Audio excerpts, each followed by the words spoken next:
अस्सलाम वालेकुम, कैसे हैं आप सब लोग। आज की इस वीडियो में हम लोग रेजिस्टेंस के कुछ एमसीक्यूज़ को डिस्कस करने जा रहे हैं। बेसिकली रेजिस्टेंस में से कुछ ऐसे एमसीक्यूज़ आ जाते हैं जो स्टूडेंट्स को बहुत ज़्यादा कंफ्यूज करते हैं। अब इस तरह का कोई भी एमसीक्यूज़ आ जाए या इस तरह का आ जाता है या इस तरह के बहुत से एमसीक्यूज़ आ जाते हैं जो स्टूडेंट्स को कंफ्यूज करते हैं। तो आज की इस वीडियो में हम बहुत सी शॉर्टकट्स और ट्रिक्स के बारे में देखेंगे कि अगर आप लोगों को इस तरह का कोई भी एमसीक्यूज़ आ जाए तो आपने उसे विद इन अ सेकेंड कैसे सॉल्व करना है। हाँ जी, तो सबसे पहले ना इस एमसीक्यूज़ को देखिए। अब तो ये देखें कि जो हमारे पास 6 और 12 हैं, ये दोनों रेजिस्टेंस हमारे पास जो हैं वो पैरेलल में हैं, ठीक है। पहले आप लोगों को ना इन बातों का पता भी होगा, लेकिन मैं ना एक दफ़ा अगर किसी को नहीं याद, मैं इन बातों को ना समराइज़ भी कर देती हूँ एक दफ़ा। अब ये देखें,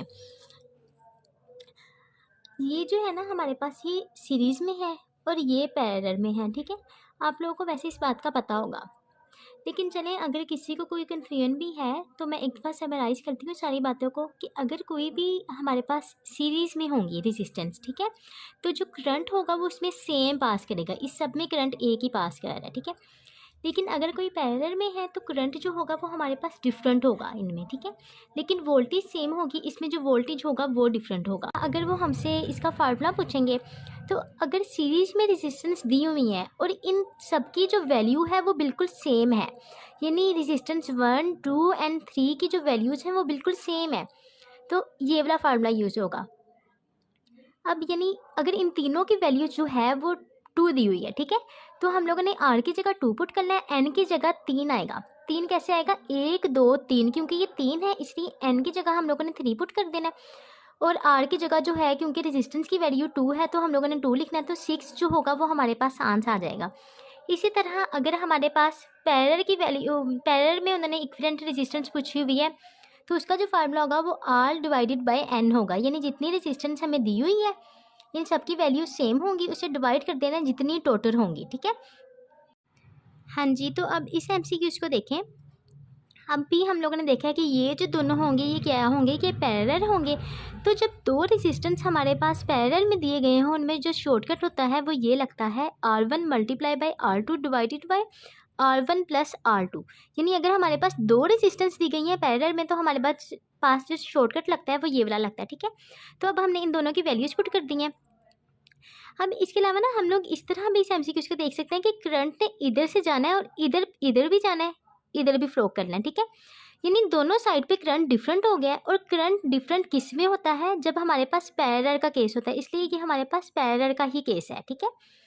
तो अब जब ये दोनों पैरेलल में थे, इनका जवाब 4 आ गया।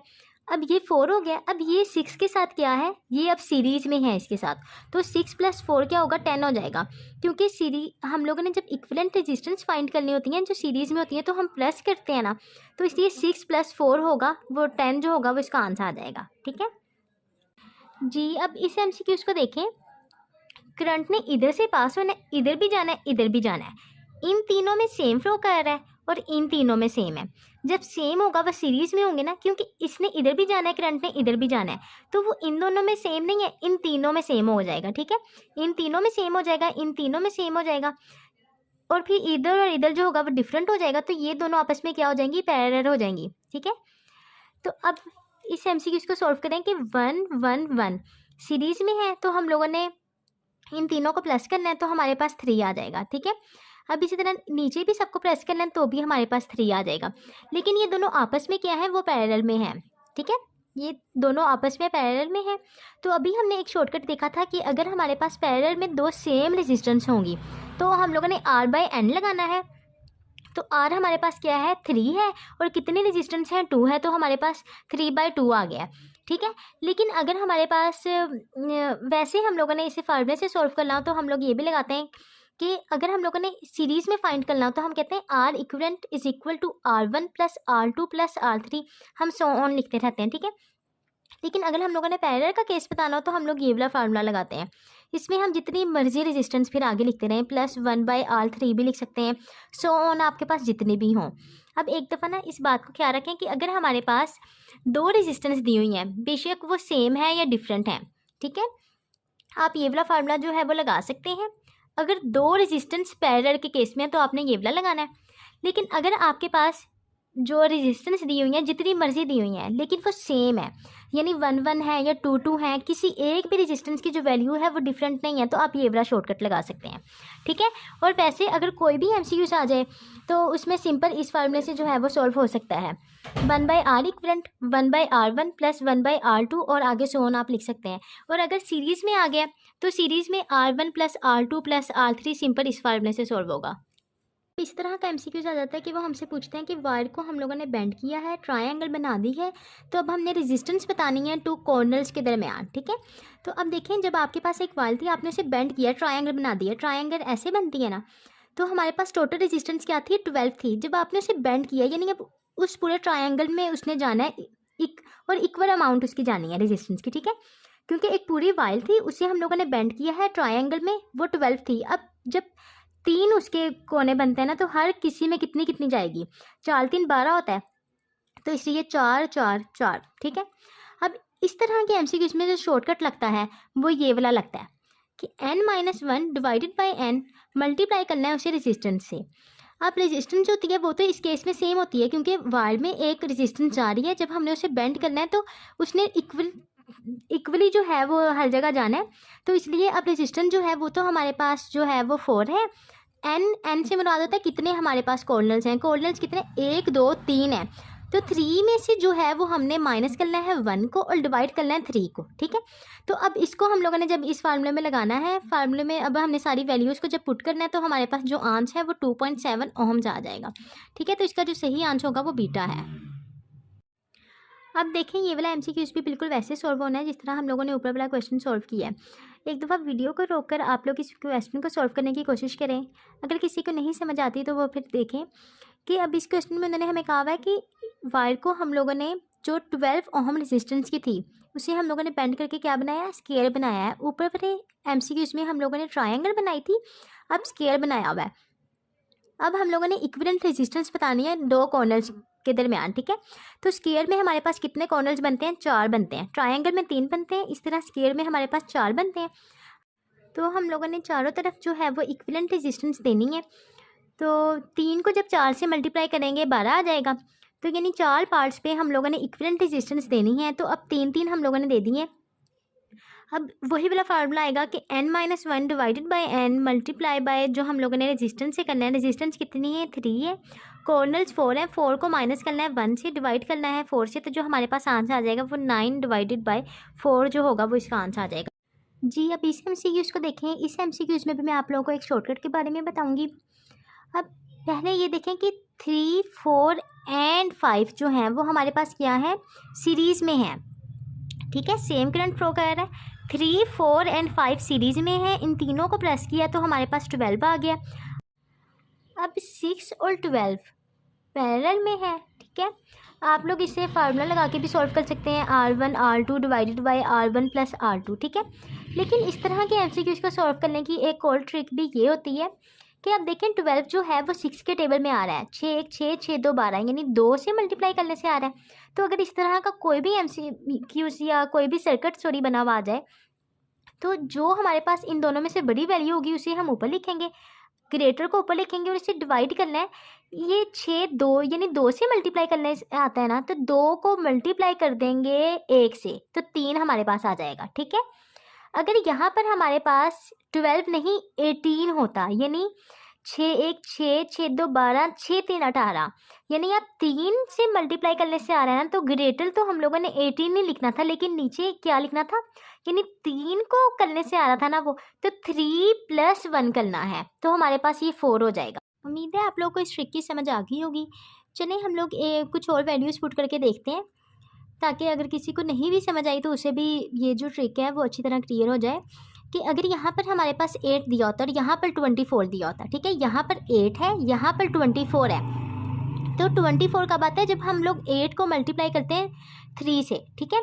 तो ग्रेटर हमारे पास 8 था कि 24 था, 24 ग्रेटर था, तो वो यहाँ पे आर ग्रेटर में आ जाना था, और डिवाइड उसे हमने किससे करना था, 8 और 24। तो 8 को जब हम 3 से मल्टीप्लाई करते हैं, जब 24 आता है ना, तो 3 को प्लस कर देना है 1 से। इस एमसीक्यूज़ को देखें, a wire of resistance is cut into 2 parts, then these parts are joined in parallel to each other, new equivalent resistance is. इन्होंने हमें वाइल दे दी है और उसकी वैल्यू है, उन्होंने हमें खुद ही कह दिया है कि वो पैरेलल में हम लोग ज्वाइन हुए हैं, ठीक है। अगर वो पैरेलल नहीं कहते तो हम सीरीज़ में भी ज्वाइन कर सकते थे, लेकिन अब उन्होंने क्वेश्चन में कहा है कि पैरेलल में सॉल्व करना है, तो अब हम लोगों ने वही वाला जो फार्मूला है वो लगाना है, आर डिवाइडेड बाई एन। क्योंकि दोनों की जो वैल्यूज़ हैं वो बिल्कुल सेम है, इसलिए हम लोगों ने ये वाला फार्मूला लगाया है। अब आर को डिवाइड कर देना है 2 से, क्योंकि रेजिस्टेंस की वैल्यू यही है, और एन की जगह क्योंकि 2 है इसलिए 2 लिख देना है। फिर आर डिवाइडेड बाय क्या आ जाएगा 4, हमारा आंसर हो जाएगा, ठीक है। अब देखें ये वाला MCQs। इस तरह के सर्किट्स देख के तो बहुत से स्टूडेंट्स वैसे ही कंफ्यूज हो जाते हैं, लेकिन कंफ्यूज नहीं होना है, ये बहुत सिंपल है। सिर्फ आप लोगों ने ना इस सॉल्व करते जाना है, इधर से सॉल्व करना स्टार्ट करना है, ठीक है। अब देखें 2 2 और 2 ये आपस में क्या है, सीरीज़ में है, ठीक है। ये सीरीज़ में है ना आपस में। अब 2 + 2 + 2 कितना हो गया, 6 हो गया, ठीक है। 6 हो गया ना, 2 + 2 + 2 6 हो गया। अब ये जो दोनों हैं, ठीक है, अब ये जो दोनों हैं ये आपस में क्या हैं, ये पैरेलल में है। तो जब आप लोगों ने इसे सॉल्व करना है पैरेलल वाले को, तो क्या लिखना है कि 6 को डिवाइड कर देना है 2 से, क्योंकि R/n होता है ना, अगर आपके पास सेम रेजिस्टेंस आ जाए तो 6 को जब आपने डिवाइड कर देना है 2 से, तो आपके पास जो आंसर होगा वो 3 आ जाएगा, ठीक है। अब ये जो तीनों हैं ये फिर सीरीज़ में है। देखिए जब आप इसे यूँ सीधा भी लेके जाएंगे ना, इसने बिल्कुल सीधा सीधा ऐसे जाते रहना है, ठीक है। लेकिन ये जो दोनों हैं ये पैरेलल में हैं, ठीक है, ये सीरीज़ में हैं। अब 3 + 3 + 3 आप करेंगे तो 9 आ जाएगा। अब 9 और 18 जो है वो आपके पास पैरेलल में है, इसमें जो है वो डिफरेंट रेजिस्टेंस हैं, तो आप R/n वाला जो फार्मूला है वो नहीं लगा सकते, आपने ये वाला फार्मूला लगा लेना है, क्योंकि R इक्विवेलेंट जो है वो 2 रेजिस्टेंस के दरमियान है, तो आपके पास 6 आ जाएगा। तो बाकी अब आप देखें 6 + 3 + 3 कितना हो जाएगा, 12। तो ये जो 12 ओम होगा वो आपके पास आंसर आ जाएगा, ठीक है। अब देखें इस MCQs को, अगर तो ये जो दरमियान में बना हुआ है ना ये ना होता तो फिर आप कह देते कि ये जो तीनों हैं ये सीरीज़ में हैं, लेकिन अब तो दरमियान में है, यानी ये यहाँ से करंट ने फ्लो करना है। अब ये डिफरेंट हो जाएगा यहाँ पे, ठीक है। सीरीज़ में तो करंट सेम होता है, तो अब ये सीरीज़ में नहीं रहेंगे, अब ये पैरेलल में हो जाएंगे, ठीक है। तो अब सिंपल जो पैरेलल की डायग्राम होती है ना वो बना लें ताकि आप कंफ्यूज ना हो, ठीक है। अब ये तीनों सीरीज़ में नहीं है। अब जब आपने इन सब और फिर इन सब की वैल्यूज़ लिख दी हैं, अब ये जो तीनों हैं वो पैरेलल में हैं, तो अब पहले जो है वो 2 वैल्यूज़ को सॉल्व करके देख लें। अब वही वाला फार्मूला लगेगा जो अभी हमने पीछे देखा था, R ग्रेटर, यानी अभी आप इन 2 को सॉल्व कर रहे हैं, ठीक है। तो 24 को आप ऊपर रखेंगे, 8 × 3 24 होता है, तो 3 + 1 आ जाएगा। तो 24 को जब आप डिवाइड करेंगे 4 से, तो आपके पास जो है वो 6 आंसर आ जाएगा। अब देखें अब 6 और 12 जो हैं वो पैरेलल में है हमारे पास, तो बिल्कुल इसी तरह के जो 12 है, जब 6 × 2 करेंगे तो 12 आएगा, तो 2 को प्लस कर देना है 1 के साथ, R ग्रेटर ऊपर लिखनी है, तो 4 ओम जो होगा वो हमारे पास आंसर आ जाएगा। इसका जो सही आंसर है वो क्या हो जाएगा, 4 ओम, ठीक है। मुझे उम्मीद है आज की वीडियो आप सबको समझ आ गई होगी। अगर कोई भी पॉइंट समझ नहीं आया या रेजिस्टेंस में से कोई भी MCQs है आप लोगों के पास जो आप लोगों को नहीं समझ आता, तो आप मुझसे कमेंट करके पूछ सकते हैं, मैं इंशाल्लाह आप लोगों को लाजमी जवाब दूँगी। अल्लाह हाफिज़।